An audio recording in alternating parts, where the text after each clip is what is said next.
Jadi saya perlu memperkenalkan diri.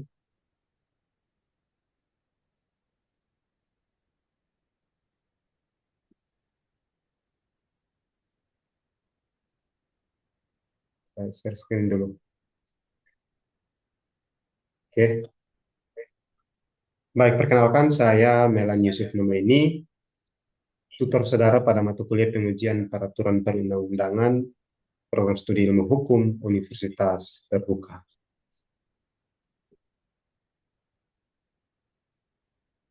Jadi saya sebagai tutor, tugas saya uh, membantu Bapak Ibu mahasiswa, memotivasi dan mengarahkan mahasiswa untuk memantapkan pemahaman materi perkuliahan, mengarahkan mahasiswa untuk melakukan pengisian kehadiran, daftar hadir pada setiap sesi, kemudian penyelesaian materi, diskusi, dan juga tugas di setiap sesi. Untuk itu, tugas tutor itu beda dengan dosen.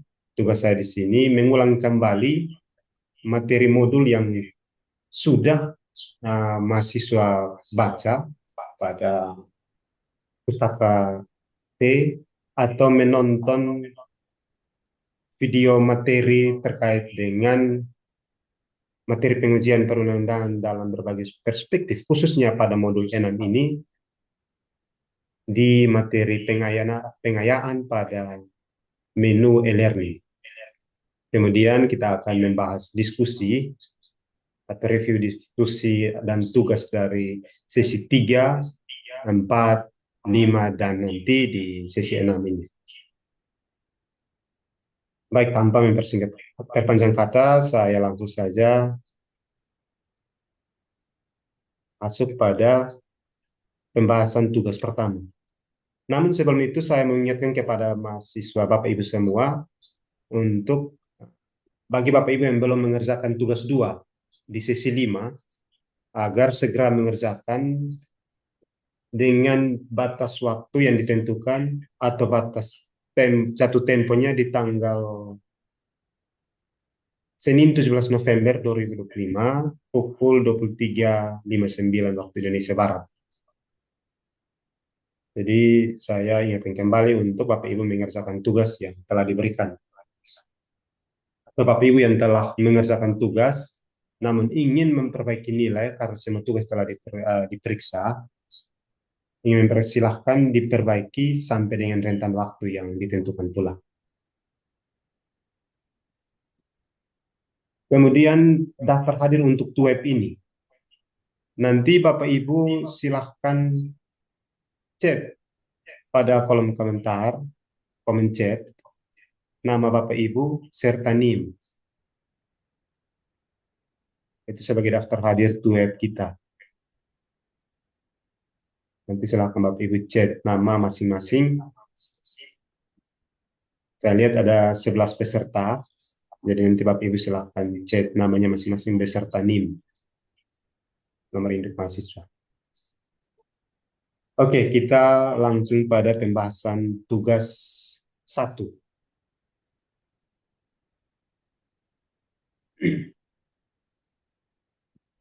Yang pertama,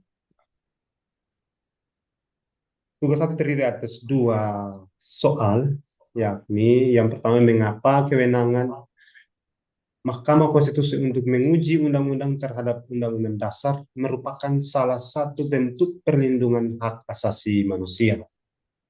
Sebelum menjawab ini, saya mau menyampaikan apresiasi kepada Bapak Ibu sekalian yang telah dengan aktif mengerjakan tugas dengan baik.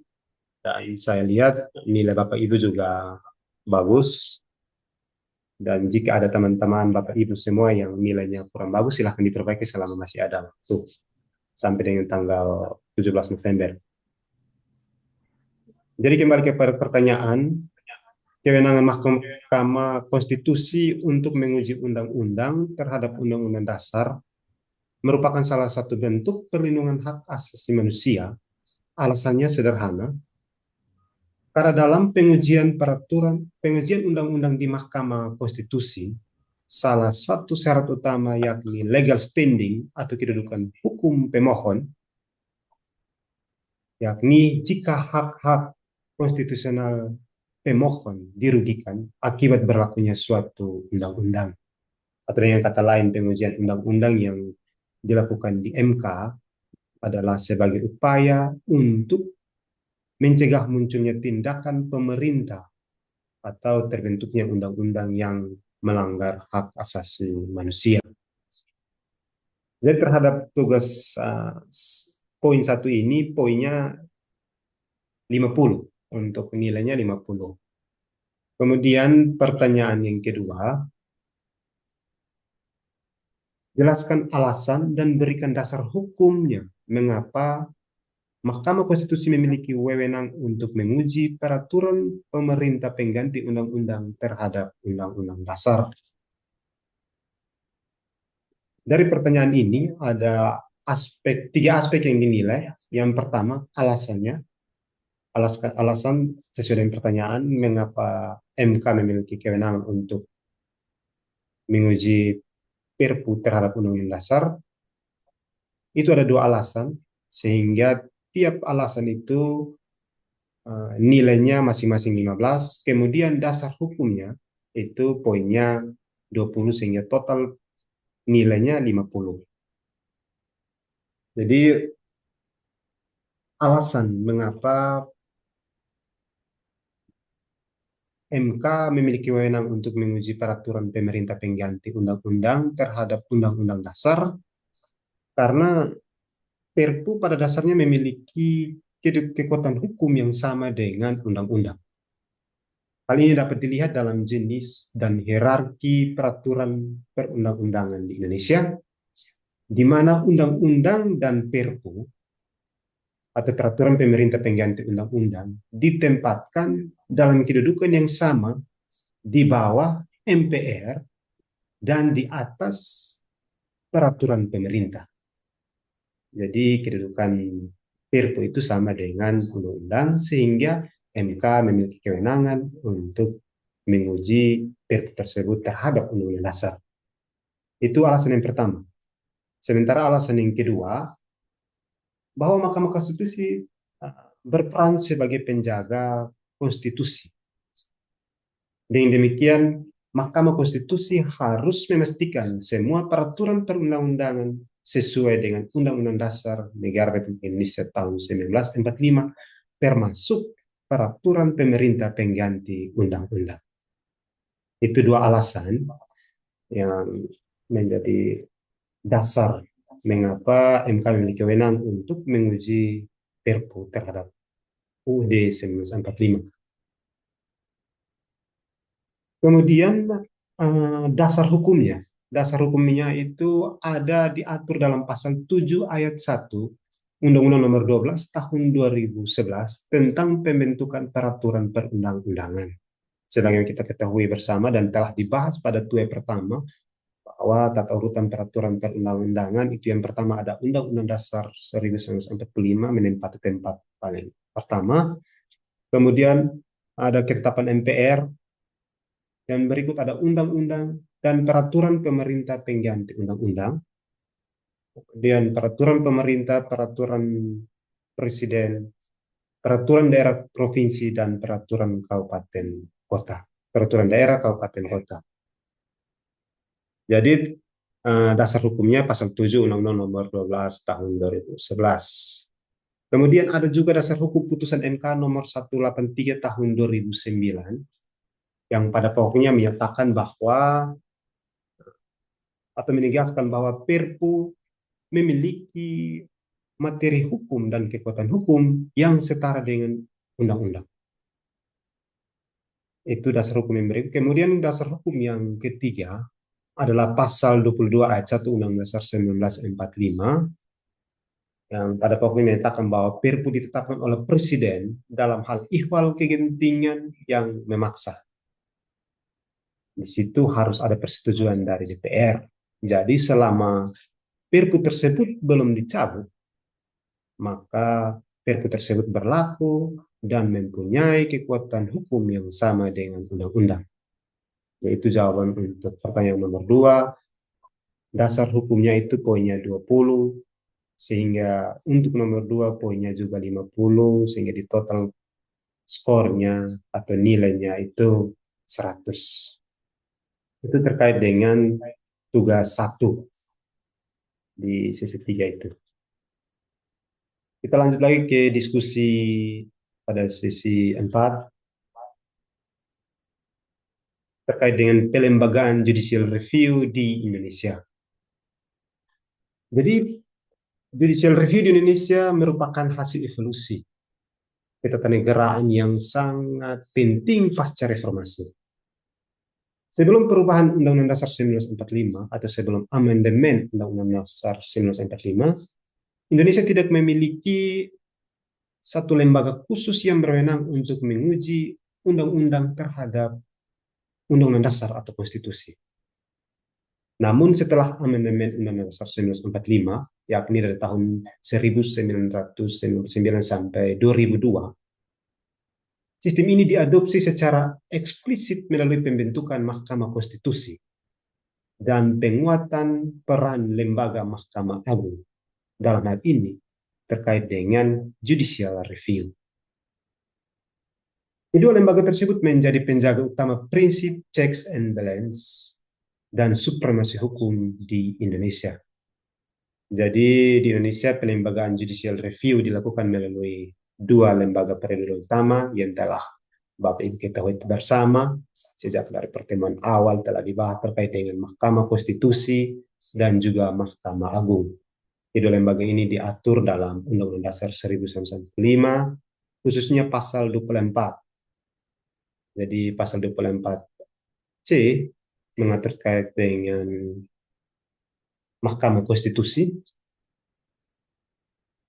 sedangkan pasal 24A mengatur terkait dengan Mahkamah Agung. Jadi ini terkait dengan pelembagaan judicial review di Indonesia.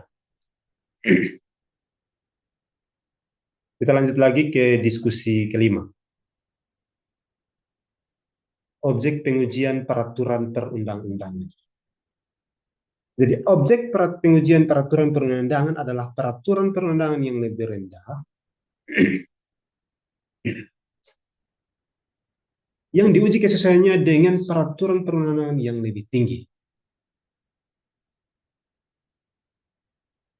Seperti disampaikan tadi bahwa yang mempunyai kewenangan untuk menguji atau mempunyai kewenangan untuk judicial review itu MK dan MA, maka objek pengujian dari Mahkamah Konstitusi itu ada undang-undang terhadap Undang-Undang Dasar dan peraturan pemerintah pengganti undang-undang atau Perpu terhadap Undang-Undang Dasar 1945. Sementara untuk objek pengujian di Mahkamah Agung, yakni peraturan pemerintah, peraturan presiden, peraturan daerah, dan peraturan lainnya di bawah undang-undang terhadap undang-undang.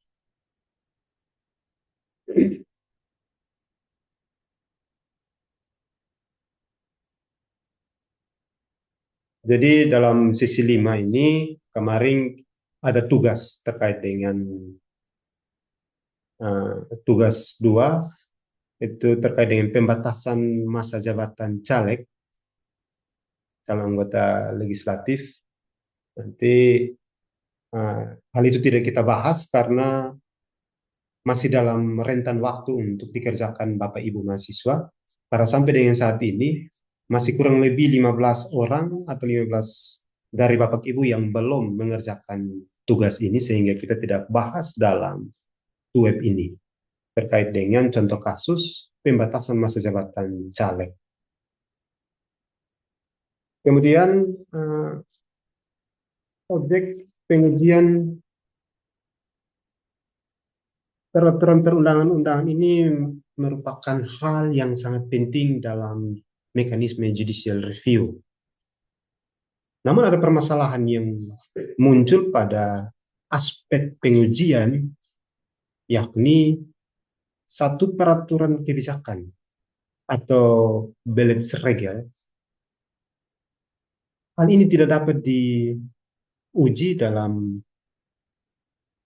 pengujian peraturan perundang-undangan, baik di MA ataupun MK.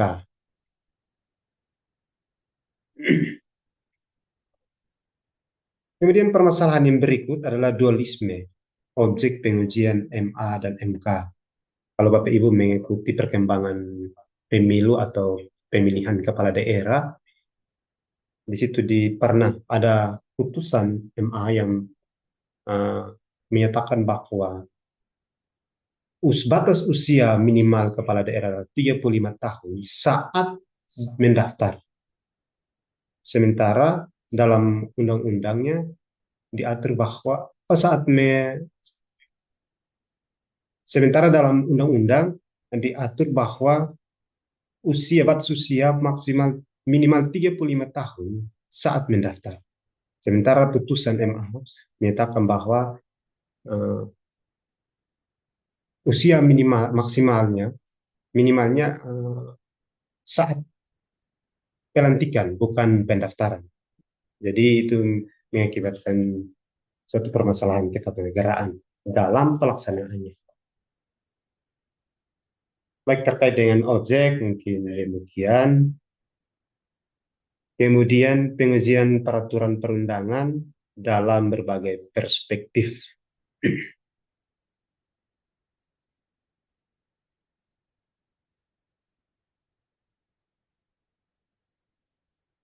Jadi ada 3 perspektif pengujian peraturan perundang-undangan, yakni perspektif pembagian dan pemisahan kekuasaan negara, pengujian peraturan perundang-undangan dalam arti legislative review, dan pengujian peraturan perundangan dalam arti executive review. Pada kesempatan ini juga kita hanya membahas terkait dengan pembagian dan pemisahan kekuasaan, sementara perspektif dalam arti legislative review dan executive review belum kita bahas karena seperti yang tadi saya sampaikan masih dalam rentan waktu untuk Bapak Ibu mahasiswa dapat mengerjakan diskusi.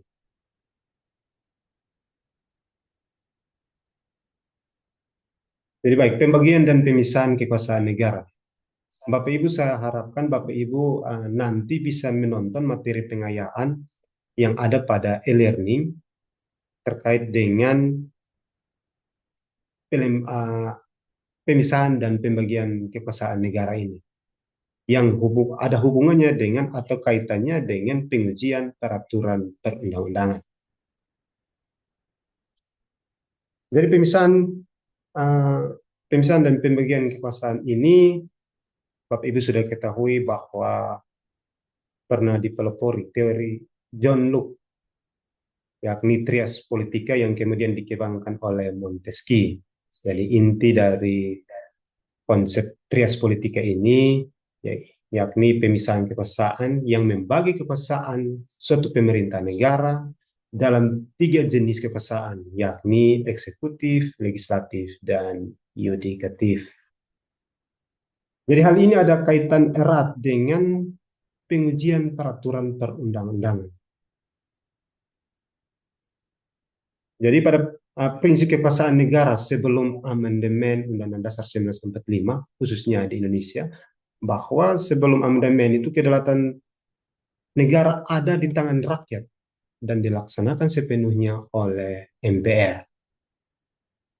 Di sini negara menempatkan MPR sebagai lembaga tertinggi, kemudian mendelegasikan kekuasaannya kepada lembaga negara yang telah ditentukan dalam Undang-Undang Dasar 1945 seperti MPR, DPR, Presiden dan lembaga negara lainnya untuk menjalankan tugas yang telah didelegasikan oleh MPR kepadanya. Sehingga pada akhir masa jabatannya, setiap pemegang kekuasaan dari lembaga-lembaga tersebut harus mempertanggungjawabkan pelaksanaan tugasnya kepada MPR. Dalam masa ini, dalam kurun waktu sebelum amandemen Undang-Undang Dasar 1945, di sana tidak dikenal adanya pengujian undang-undang terhadap Undang-Undang Dasar. Kemudian pada prinsip kekuasaan negara setelah amandemen 1945, prinsip pembagian kekuasaan itu ditinggalkan, kemudian diganti dengan prinsip pemisahan kekuasaan dan checks and balance. Di sini tidak ada lembaga negara yang tertinggi seperti DPR. sehingga semua lembaga tinggi negara kedudukannya sama dan dibebankan pada tugas dan fungsi berdasarkan Undang-Undang Dasar Negara Republik Indonesia tahun 1945, termasuk kewenangan untuk pengujian peraturan perundang-undangan oleh lembaga Mahkamah Konstitusi dan Mahkamah Agung. Jadi baik itu mungkin sedikit yang saya sampaikan terkait dengan review tugas dari tugas pertama, diskusi 3, 4, 5, dan juga pembagian dan pemisahan kekuasaan di sesi 6 ini.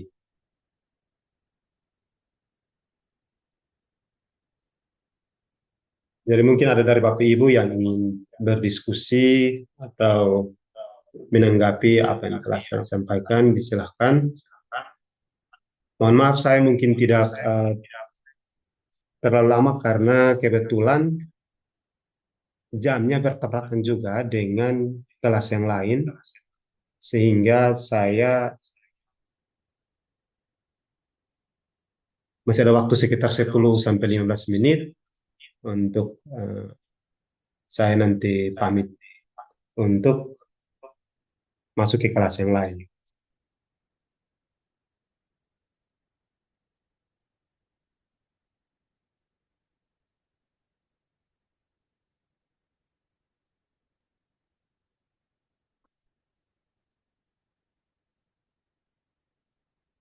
Baik, sebelum saya memberi kesempatan teman-teman jika ada yang mau berdiskusi, silahkan Bapak Ibu menuliskan nama pada kolom chat sebagai daftar hadir. Silahkan tulis nama dan NIM-nya.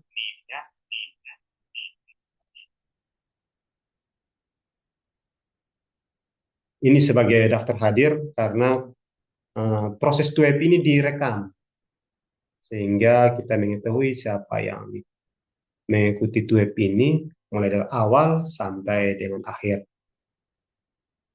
Kemudian masuk di awal, di pertengahan, atau di akhir web, kita dapat mengetahuinya.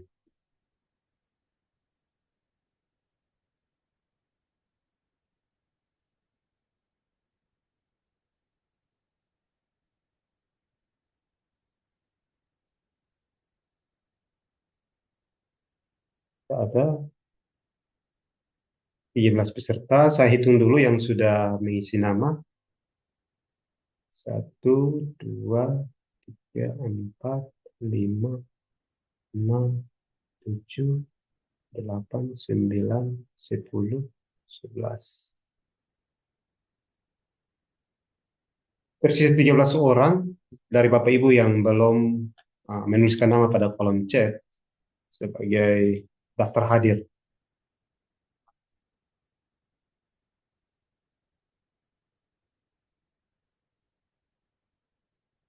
Silakan Bapak Ibu yang belum mengisi nama untuk dituliskan namanya pada kolom chat.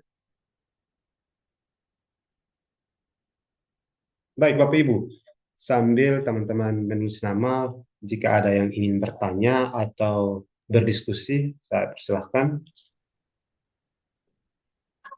Izin Pak, saya Taufik Nurus di Wijaya Pak. Siap, silahkan Bapak. Tadi kan membahas terkait pembahasan dan pemisahan kekuasaan negara ya Pak ya. Ya, ya, ya. Kalau misalnya kita bisa menjadi bahan diskusi, menurut Bapak, pendapat Bapak, apakah sistem pembagian dan pemisahan kekuasaan tersebut di Indonesia sudah dianggap efektif atau belum nih Pak? Untuk mencegah apa ya terjadinya penyalahgunaan kekuasaan gitu Pak. Atau masih terdapat celah nih yang membuat salah satu lembaga negara bisa menjadi terlalu dominan kayak gitu, Pak. Mungkin itu, Pak, yang bisa menjadi bahan diskusi saya. Baik, terima kasih Bapak Taufik.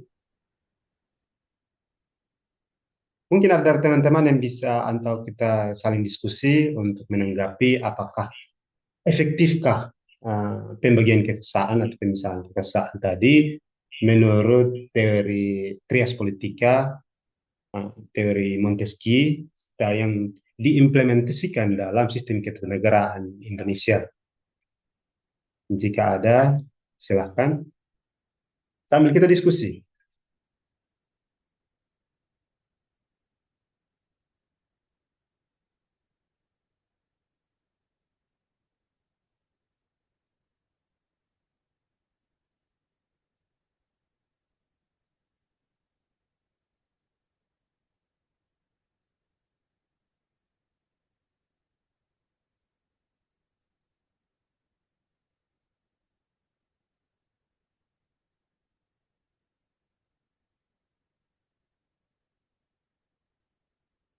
Teman-teman ada yang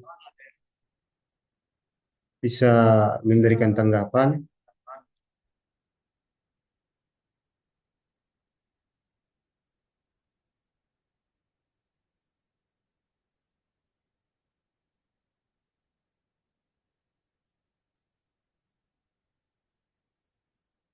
Baik, kalau tidak ada, saya akan mencoba menjawab atau memberikan tanggapan terkait dengan pertanyaan Bapak Taufik, bahwa pada dasarnya pembagian dan pemisahan kekuasaan dalam sistem keternegaraan Republik Indonesia cukup efektif. Yang menjadi tantangan adalah bahwa masih adanya tumpang tindih kewenangan sebagaimana yang telah kita diskusikan. Contohnya kewenangan terhadap pembuatan peraturan perundang-undangan bisa juga dilakukan oleh presiden dan wakil presiden dan juga lembaga legislatif. Padahal ada uh, lembaga yang dikhususkan untuk mengatur, untuk membuat undang-undang, tapi misalnya presiden juga bisa membuat peraturan perundang-undangan.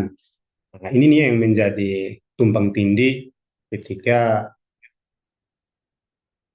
uh, pembagian atau pemisahan kekuasaan ini bagi saya walaupun sudah efektif namun belum maksimal. Mungkin itu saja Pak Taufik. Baik, Pak. Terima kasih. Baik, terima kasih. Masih ada lagi?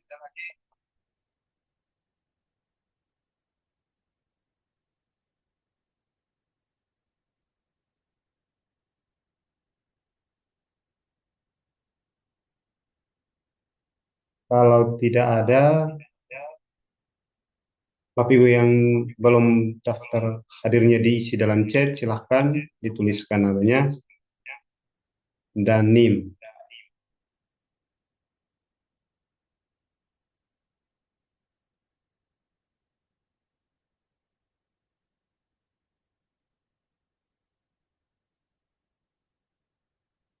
Pukul 11. Atau dari Bapak Ibu mungkin ada yang belum chat namanya, silahkan di chat para jangan sampai terlewat. Ada dalam web tapi tidak terdaftar.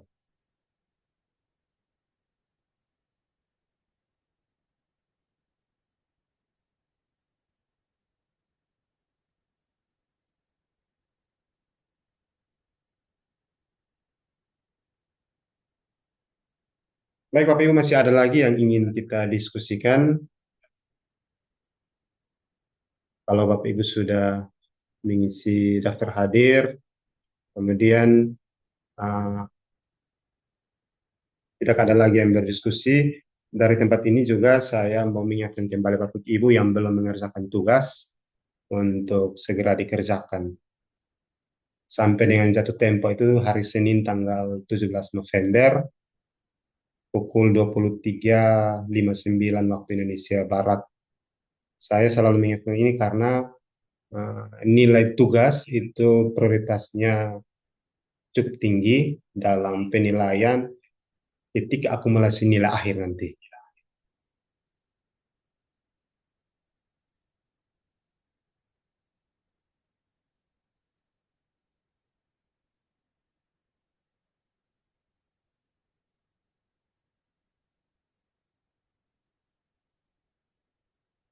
Baik Bapak Ibu, jika tidak ada lagi pertanyaan atau diskusi, kita mungkin akhiri. Aduh.